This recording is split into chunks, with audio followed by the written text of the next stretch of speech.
How many of you guys have seen Grizzly Man? Anybody seen Grizzly Man? Okay. Well, it's a documentary that tells the tragic story of a man named Timothy Treadwell. And Timothy spent 13 summers in an Alaskan national park living with grizzly bears. Like with the bears, wild grizzly bears. Like he would touch them and stuff occasionally.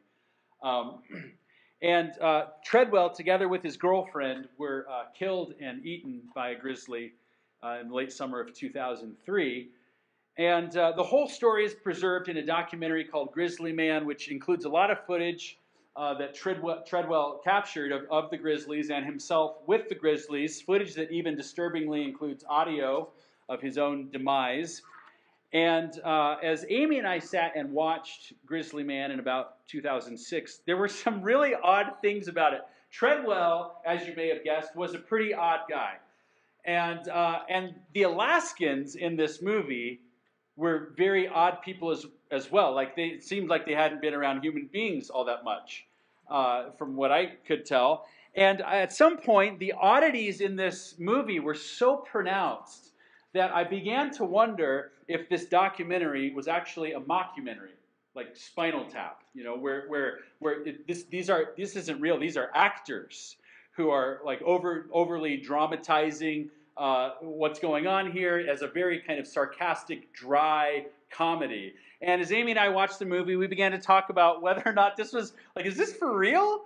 And the more we watched and considered the possibility that this thing was a fake, the more we began to laugh at the things that were said and the things that were done. And they're talking about the casket that Treadwell and his girlfriend came back in. And the guy who's telling the story is just, I'm like, this cannot be real. And by the time the movie was finished, I was completely convinced that it was a sarcastic comedy. We laughed our way through the last 30, 45 minutes of the movie. Like hard laughing. And it turns out it's not fake. It's real. They were just really odd people. And then we felt really bad for laughing. And this, the whole thing was really disturbing because this guy really was killed and eaten by a bear. And we had missed the reality of the story. Because as the events were taking place on the screen before us, we were viewing them through a lens, through the lens of a narrative of our own making. A story that we were making up. The story wasn't actually there. The story was filled with assumptions through which we were interpreting, or rather misinterpreting, the facts. And because of our self-created narrative, it blinded us to the truth of what was right in front of us. Completely missed what was happening. A narrative lens is extremely powerful because it colors the way that you interpret things. Perhaps it can color things for the better so that you more accurately see, or perhaps your narrative lens can color it in a bad way so that you misinterpret what's going on. If you have the right narrative, it will help you see what's going on. Once you understand that Dr. Seuss is confronting excessive consumerism and corporate greed, you'll be able to make more sense out of the Lorax. It'll make more sense to you when you read the book, or maybe watch the movie. If you have the wrong narrative, it will blind you to the truth. You'll read into things. That's what we mean by reading into something. I'm imposing a narrative into this situation where I've created a reality that isn't really there, but the story that I'm telling myself is causing me to read into the events that are happening. Narratives drive the way that people view and interpret abortion, for example. That'd be a good example of how some people are driven so powerfully by the narrative of women's choice that it blinds them to the fact that abortion murders lives. When the Planned Parenthood videos came out recently, and I watched them, I thought, how could you watch these and not see the reality? And the answer is because narratives are very, very powerful. Narratives drive the way that people view and interpret all kinds of political issues, economic issues, interpersonal conflict. I mean, think of how many times this happened in your life where you made assumptions about a situation and you kind of started reading into a situation and you kind of told yourself a story about what was going on in this person's life, and conflict was the result of a narrative that you created, and you just misunderstood what people meant by what they said. Narratives drive conspiracy theories. If you want to see a conspiracy in the world, if your narrative is that the world is full of conspiracies, you'll find them all over the place, right? Your narrative can drive you to see things that may not actually even be there. And I'm not saying there aren't any conspiracies out there. There certainly are. But narratives are what drive people to maybe sometimes see things that aren't really there. Narratives drive the way that you interpret the behavior of your children. Narratives drive the way that you interpret world events. It's a particular theological narrative, for example, that has some people worked up about the blood moon that you'll be able to see tonight. It's a full eclipse of the moon. The earth is right between the moon and the sun. The moon will turn red tonight. And it's a certain theological narrative that makes people think that this is very significant for the end of days. Lenses color the way that we see the world. Anywhere there's an interpretation taking place, which is everywhere, all the time, by everybody, except for maybe when they're asleep. There are narratives at play, stories that we use to try to make sense out of the world, stories that drive our interpretations of the facts, assumptions and expectations in the way that we see everything, including the way that we see God. And if you've bought into the wrong narrative about God, when God himself shows up, he can stand right in front of you and you'll be blind to the facts. You won't even know that it's him. And there's a really clear example of that today in John chapter 7. So go ahead and make sure you're turned there with me.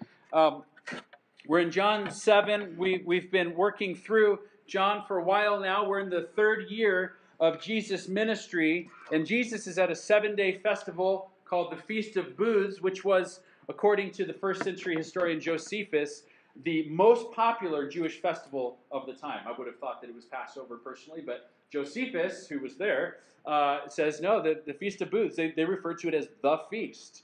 It was the harvest festival, the big celebration each year.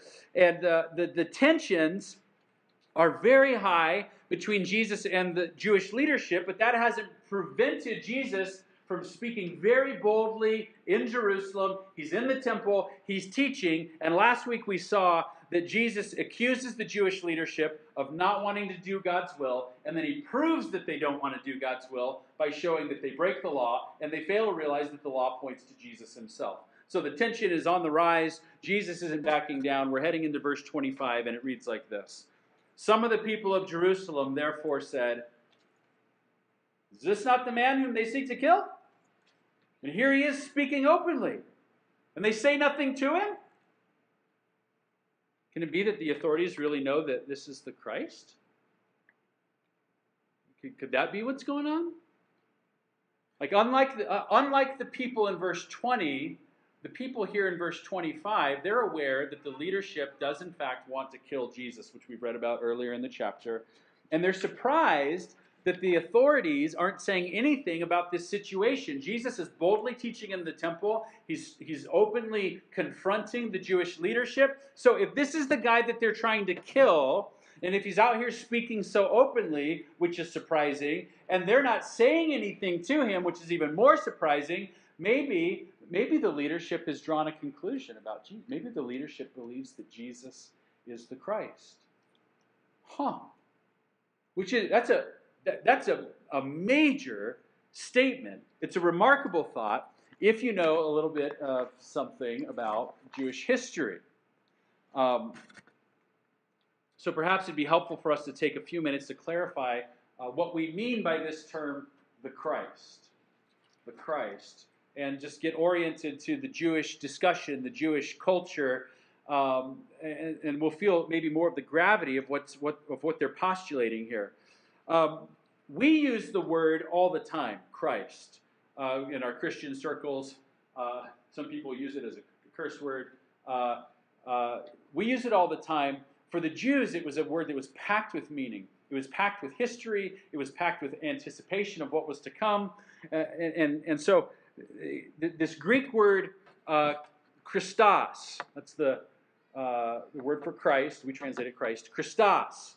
Christos was the Greek translation of a Hebrew word, Mashiach, Messiah, which means anointed one. So the Christ is the Messiah, or the anointed one. Well, what does that mean? What's the anointed one? In Judaism, there were two main people who were installed into their God-appointed roles by means of literally being anointed with a perfumed oil.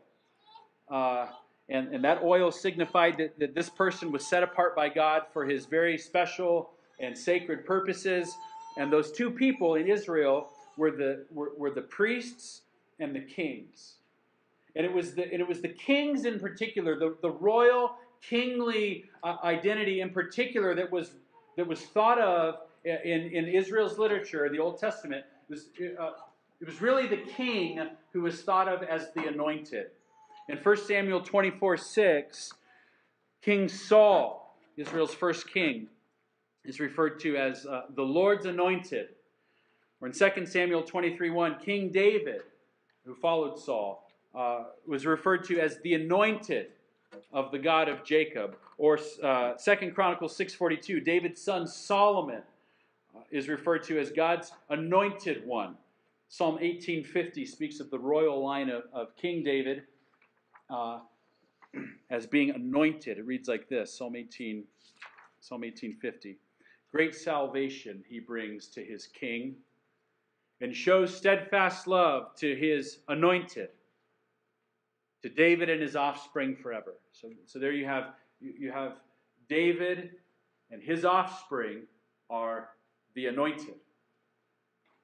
It was especially with regards to the family line of King David that there grew in Israel this expectation of a great and final anointed one that will someday arrive. And the reason that there was this expectation is because God had made some promises to David regarding David's children. Let me read this to you from 2 Samuel 7. God has a message for David about the future of his family. It reads like this: when your days are fulfilled and you lie down with your fathers, David, I will raise up your offspring after you, who shall come from your body, and I will establish his kingdom. Okay, we're talking about a king, a son of David who's a king, or a child or offspring of David who's a king. He shall build a house for my name, and I will establish the throne of his kingdom forever. I will be to him a father, and he shall be to me a son. He goes on to say, and your house and your kingdom shall be made sure forever before me. Your throne shall be established forever. Okay, so this is, if you've ever heard of the Davidic covenant, that's what we're talking about here. This promise that God makes to David that one of his descendants will sit on the throne and an eternal kingdom will be established under his reign. And so Israel had long awaited the arrival of this anointed one, this king, this Messiah from David's line, and the eternal kingdom was going to be established under his rule.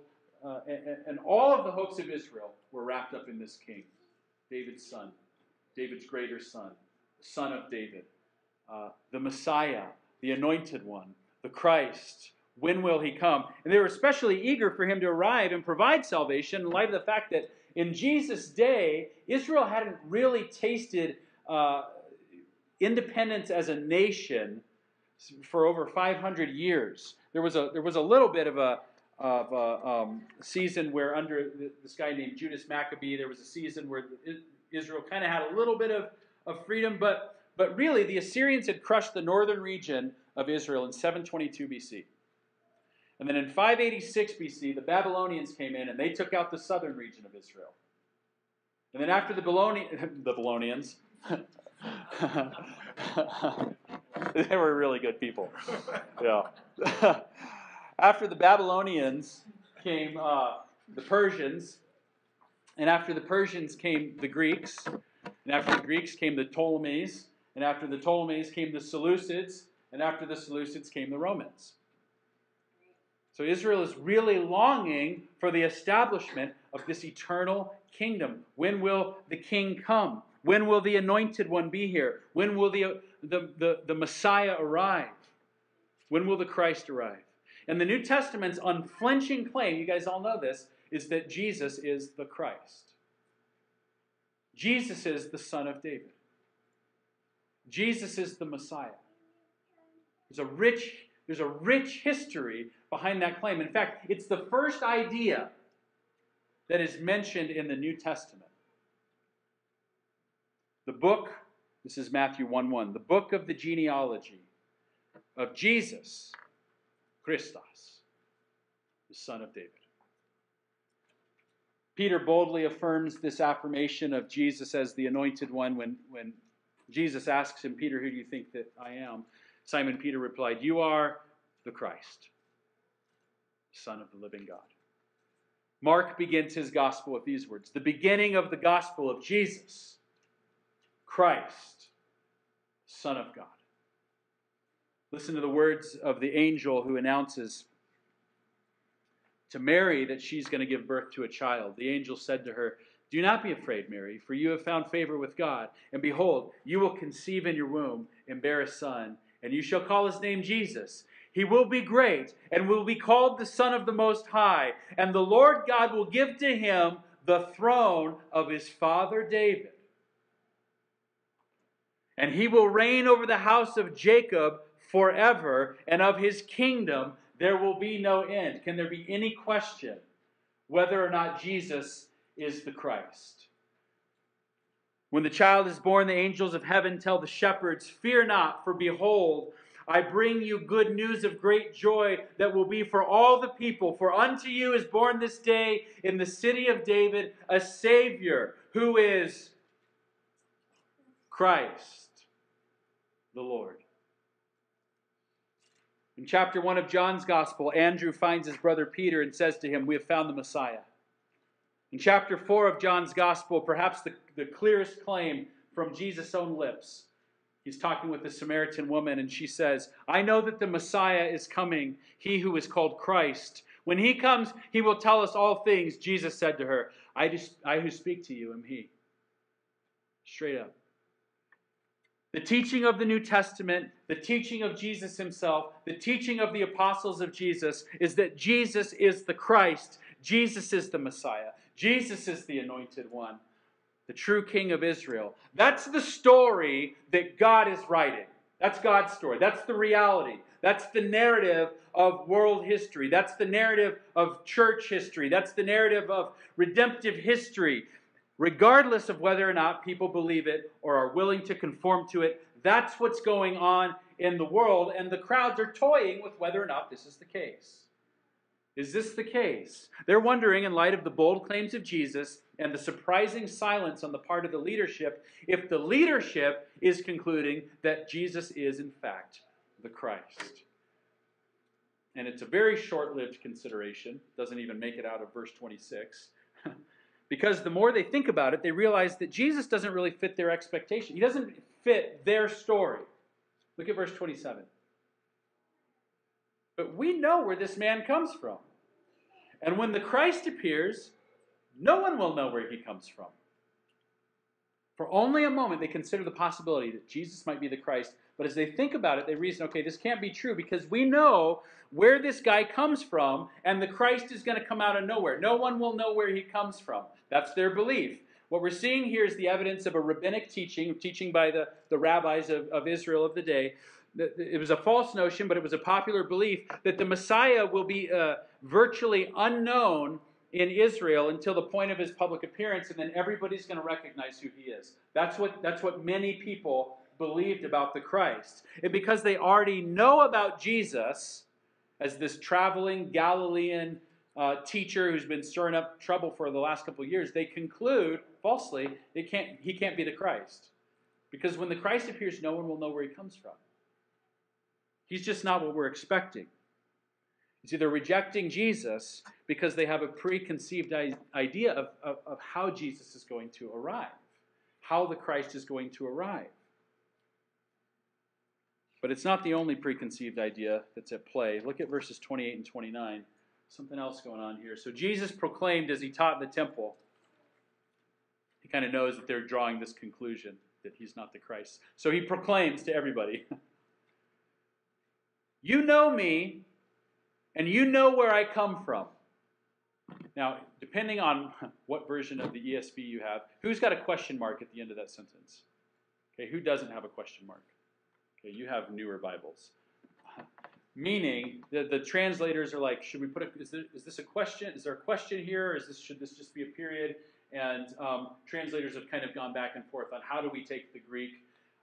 It really doesn't matter because in either case, Jesus is going to confront their knowledge of him. So whether he's saying, "Oh, you think you really know who I am or where I come from?" Or whether he's saying, "Look, I affirm that you know who I am and where I come from." In the end, he'll be making the same point, and that's this: that you may know some things about me or think you know some things about me, but there is something that you don't know about me. Let's read it one more time. So Jesus proclaimed, verse 28, as he taught in the temple, "You know me and you know where I come from, but I have not come of my own accord. He who sent me is true, and him you do not know. I know him, for I come from him, and he sent me." So, okay, maybe in some sense you know who I am. Jesus from Nazareth, the Galilean preacher. Okay, I'll give you that. You think that means I'm not the Christ? But there's something you don't know. You're out of the loop on something very, very important. But despite what you think about me, I have come from God. He is the real God. He is the one who sent me, and I know him. But catch this, you don't know him, which is an incredible insult to the Jewish people, the chosen people of God. You don't know God. You think you understand how the Christ will appear, and you're rejecting me. But you're wrong about me, and you're wrong about me not only because you have false expectations about what's going to happen when the Christ comes, but you're wrong about me, more importantly, because you're wrong about God. You don't know who God really is.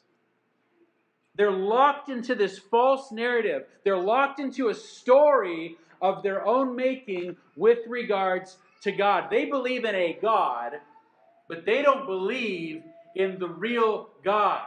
They don't know the real God. Incredible insult to the chosen people of God. And what we're seeing here is the power, again, the power of a narrative. The power of preconceived ideas and expectations, assumptions. And in this case, we're talking about ideas that people have about God and ideas that people have about his Christ. These guys, and we have the same tendencies, they have some idea of who they think God is, or who they think God should be, or who they think that Jesus should be, and they've locked into that understanding.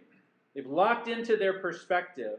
And when that happens, it becomes a lens. It becomes an interpretive grid. And because of preconceived notions of who God is, this narrative that they have about God, when God himself clearly reveals himself, clearly reveals what he thinks, clearly reveals who he is through his word in the life of Jesus, these guys are resistant to the reality of God because they've already decided who they think God is. Right? You see that? They're locked in. They already have a story in mind. It's driving the way that they view God. And often, here's the case, often the idea of God that we have in our minds is created on the prior basis of things that we really, really love. So we have this view of God that's driven by what we want, and then we create this imaginary understanding of God so that he is the kind of God that affirms the kinds of things that I want. So if a person, for example, loves being in a relationship, for example, let's say a relationship, the Bible says this is a sinful type of relationship. There's certain types of things happening in this relationship that are only meant for marriage. And the person is in that relationship and wants that relationship. They may want God to be the kind of God who supports that kind of thing, right? If a person really loves money, they may want God to be the kind of God who promises prosperity to you. Or if a person really loves not feeling guilty of moral failure, which is understandable, what they may do is they may actually want a God who doesn't judge anybody. If you're a racist and hateful, you may want a God who stands behind you in those types of view. Paul calls this the use of our unrighteousness to suppress the truth. And we'll actually create a view of God suppressing the truth in our unrighteousness, where we will develop a view of God who stands in favor of our idols, the things that we really, really love. And when a person locks into a belief about God that preserves something they really love, they then convince themselves that this is, in fact, who God is, and it is very, very difficult to break that idea of God because they're committed to it. These guys are locked in. They're locked into a particular understanding of who the Christ is, and it's going to take something very powerful to break the narrative, because when you have really big preconceived notions about really major things like who God is, you don't tend to shift your opinions on that very easily. Instead, what you'll tend to do is resist things that challenge your view, things that don't fit into the story that you've created. You'll resist. You'll resist things that threaten your perspective. Every time I tell the Grizzly Man story, I kind of feel the need to justify why I interpreted it the way that I did. The Alaskans are really, really weird in this movie. And if you watch it, you will see what I mean. And I'm not advocating you should watch it. There's like some harsh blasphemy in the movie, and there's a lot of strange language, and it's just disturbing.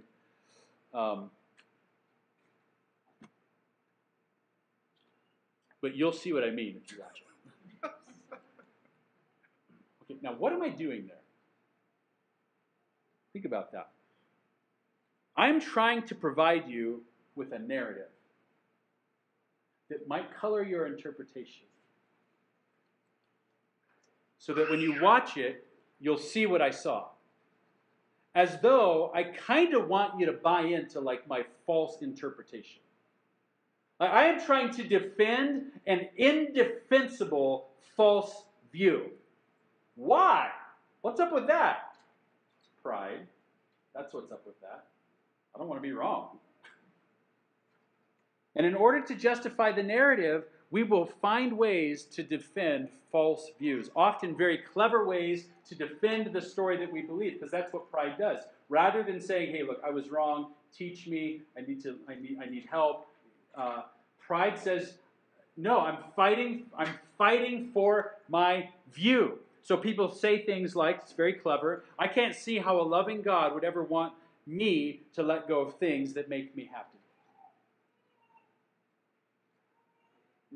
That's the creation of a God, a view of God. I can't see how a loving God would ever want me to let go of things that make me happy.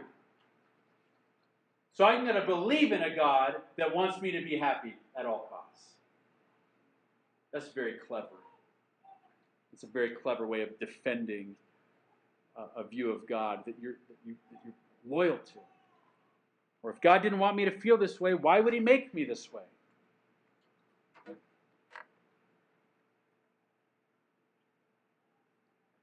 He did make me this way. Therefore, He must want me to be this way. There, defended. And rather than wanting to know God for who He really is, we will fight to remain locked in to a view of him, an invented God, a God made in our own image, and we will reject the true God because the true God, the true story, isn't what we would want or expect sometimes, is it? He's not. He's different. In many ways, the real God is different than the God you imagine in your mind. So the real question is, are we willing to accept him for who he is, even if he's not who we thought he should be? Are you willing to be that humble before God? That's the dilemma that this crowd is facing. They already have an expectation of Christ. So what are they going to do when the real Christ shows up on the scene and tells them, you don't know God? What are they going to do? Very insulting. Two responses to this insult. The first one is in verse 30. So, they were seeking to arrest him. But no one laid a hand on him because his hour had not yet come. The assertion by Jesus that you don't know God stirs up a makeshift attempt to just eliminate the man. We got to take him out of the picture, arrest him. He's threatening our narrative. He's threatening our story. He's telling us that we're wrong. But the attempt doesn't materialize. Why not? Look at the verse. Why doesn't the attempt materialize? It's unsuccessful. Because his hour had not yet come. Meaning, despite their attempts to make this go the way that they want it to, God ensures that God's agenda stays on track. God ensures that God's story wins the day. What they're trying to do here is make sure that Jesus doesn't interfere with the story. And if he's going to try to challenge the way that we think about God, we'll just take him out of the picture. We're going to try to maintain our narrative. We're going to try to maintain our story. We're going to try to maintain our dream. We're going to try to maintain our kingdom at all costs here, even if we have to arrest the man, even if we have to kill the man. But of course, what they don't understand, and what we all fail to understand at times, is that they're not the ones actually writing the true story. You see, we have these dreams. We've got these ideas of how we think life should be. These dreams about who God is and how we think God should act and how we think God should handle our eyes. And we're all making up meanings to God's documentary. We're all doing this. He's the true author, but I'm trying to write my own script. And like the Jews, we have this very sinful tendency to try to control the story, to get Jesus to do what we want Jesus to do so that he fits into the story that I've created. And as we go about our lives, living for our dreams, God begins doing something in our lives that doesn't follow the script that we've been writing. And like the crowd, we try to control the story. We try to make God conform to our dream. And he doesn't follow the script. And so we try it from another angle. We try to make life happen, make my dream come true from this other angle. And God doesn't follow the script. And it just goes back and forth. We keep trying to manipulate and rule our lives. And God keeps going against the script that we're writing. And we're like, okay, what are you doing? I mean, can't you see that I have a plan for my life? I've got a great plan for my life. Will you please cooperate with my plan? I thought you loved me. Isn't that the kind of God you are? The God who makes my dreams come true? Right? That's not Jesus. That's Walt Disney. Isn't that? But I have a plan for my life. I have a plan for my day. I have a plan for my night. I was awoken at 2 a.m. yesterday morning.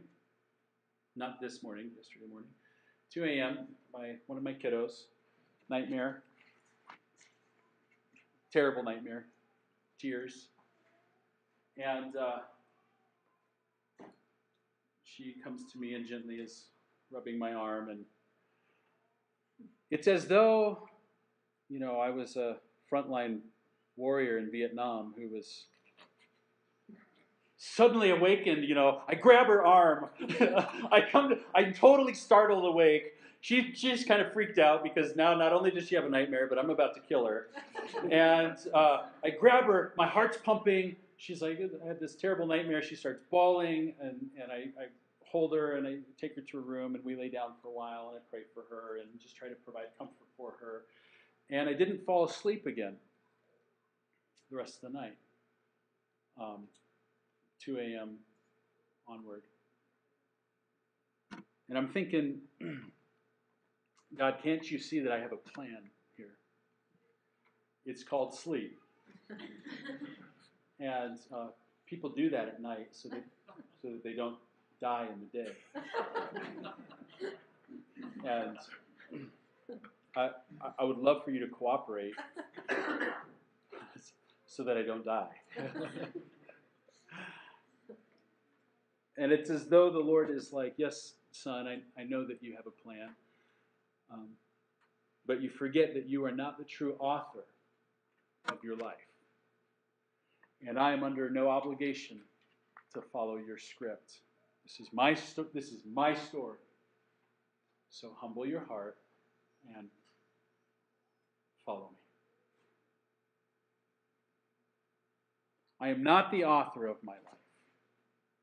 And God is certainly not a character in my little story. I have these little stories, right? I have these little dreams that I write for my night, for my day, for my life. Some of them are significant life dreams that I have. Some of them are little day-to-day dreams that I have. And in my ignorance, I want God to be the kind of God who will live for my dreams. And in love for me, God will remind me from time to time that He is not confined to my script, so that I will stop living as though the world revolves, as though God revolves around my little tiny stories. In the end, I am confined to His script, whether I like it or not. We all are. And try as we might, we cannot make God a character in our little stories because He's already got a story. There's already an author. There's a story, and it revolves around the life and the death and the resurrection of His Christ. And my life is made to live for that story in whatever way He sees fit. Whatever way He sees fit. Humble yourself and follow me. So am I living in cooperation with Him? Am I living in submission to Him? Am I living in a humble willingness to learn from Him as the author? Or am I trying to have Jesus arrested when He doesn't conform to my expectations? Am I trying to resist Him? Am I trying to force Him into my little story, my way of ordering the world, my imaginations of who God should be? Do I insist on His compliance? How do I respond when life doesn't go the way that I planned? Do I insist on being in control? Do you? Or do you live by faith? Because that's the other response that this crowd has. Check it out. Verse 31. Yet many of the people believed him. They said, when the Christ appears, will He do more signs than this man has done? It was very strange. He speaks openly. He confronts the leadership's pride. He confronts their failure to understand the law. He tells them that they don't know God. Some of those people want Him arrested because they resist Him because He's not what they expected. And then other people submit and they believe in Him because in light of what He's been saying, apparently now, they start thinking about all the signs that this guy's done. And it's as though they have a eureka moment. Somehow, the things that Jesus has said, this tough talk and this confrontation about their ignorance of God, somehow it brings the pieces together by them, for them, and then by God's narrative-shifting grace, they believe in Him. They buy the story. Say, this is the Christ. It's a very important contrast that's drawn here. When Jesus shows up in unexpected ways and confronts the false stories we've been living for, there are two responses: resistance or faith. One of them is proud, one of them is humble. One of them tries to resist and control God, the other one surrenders to God as the one who is in control of us. One of them thinks it already knows, one of them is willing to learn. Which one is going to mark your life? Which one are you going to cultivate? Which one am I going to cultivate? Resistance or faith? God is not everything we expect him to be.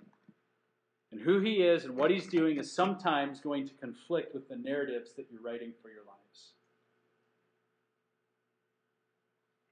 And in our sinful flesh, we are going to do what these leaders did. We will try to resist God. We will try to make him conform to this imaginary vision that we have for him.